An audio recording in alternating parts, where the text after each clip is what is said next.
Disco Inferno, Sans soleil, tome 1, de Jean-Christophe Granger, lu par Benjamin Jungers. Ils vont en salle de réunion. Ça ressemble plutôt à un parloir, avec des tables placées au centre de la pièce et des chaises de part et d'autre. C'est ici que les professeurs reçoivent les parents d'élèves pour les terrifier, les humilier.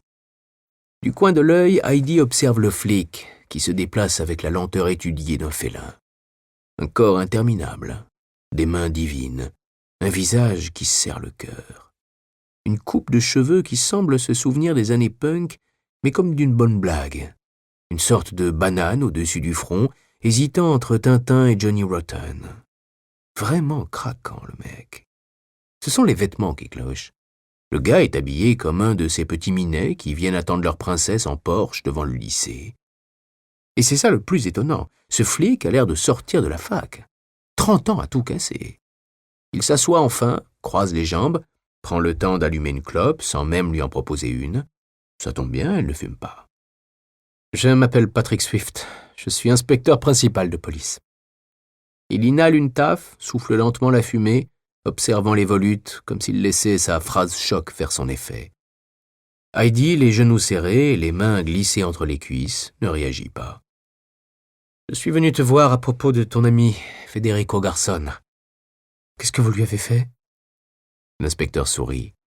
Sa mèche furtive lui passe devant les yeux comme un plumeau.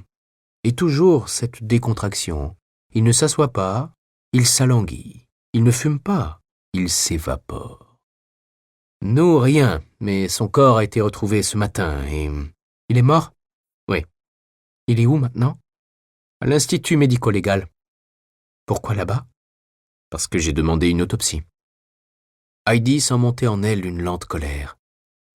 Faut vous acheter des lunettes ? Cingle-t-elle. Vous avez besoin d'une autopsie pour savoir que Federico était malade ? Il n'est pas mort de sa maladie. Quoi ? Il a été assassiné. Heidi retient un hurlement. On raconte que les Chinois enfoncent des tiges de bambou sous les ongles de leurs victimes. C'est la sensation qu'elle éprouve à cette seconde. C'est quoi ces conneries ?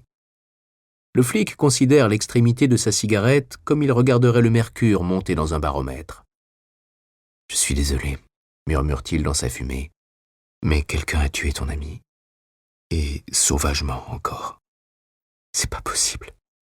Crois-moi sur parole. » Mais quoi ? C'est-à-dire ? Je préfère ne pas te donner de détails. Expliquez-moi. Le flic prend une expression de lassitude. Écoute-moi, fait-il comme s'il s'adressait à une enfant. Je ne suis pas là pour t'expliquer quoi que ce soit. Je suis là pour t'interroger. Heidi croise les bras et se rencogne sur sa chaise. Ça ne se voit pas, mais elle est en pleine panique. Federico assassiné. Sans doute à cause d'un des papiers qu'ils ont volés. Ils ont joué avec le feu, et voilà. D'abord le Chilien, ensuite elle, l'Argentine. Federico avait-il des ennemis ? Demande le minet d'une voix distraite. Heidi éclate de rire, presque un cri qui se transforme en un sanglot étranglé. Qu'est-ce qui te fait rire ? L'idée que Federico puisse avoir des ennemis. Tout le monde en a. Pas lui. C'était un être de pur amour. Le flic regarde le plafond avec épuisement. On lui a sans doute déjà servi cette sauce des milliers de fois. La mort lave plus blanc, c'est bien connu. On m'a dit qu'il collectionnait les amants. Je vois pas le rapport avec un meurtre. Ça multiplie les suspects. Elle hausse une épaule, puis relève les yeux comme on actionne le chien d'une arme. Vous savez qui l'a tué ? Non, l'enquête commence. Tu allais le voir tous les jours ? Oui. Quand l'as-tu vu pour la dernière fois ? Hier, en fin d'après-midi. Comment était-il ? Sous perfusion. Je sais qu'il était malade. Son médecin m'a expliqué sa pathologie. Elle voit jaillir sous ses paupières ce toubib qu'elle ne peut pas saquer. Il porte le nom d'une avenue, Ségur.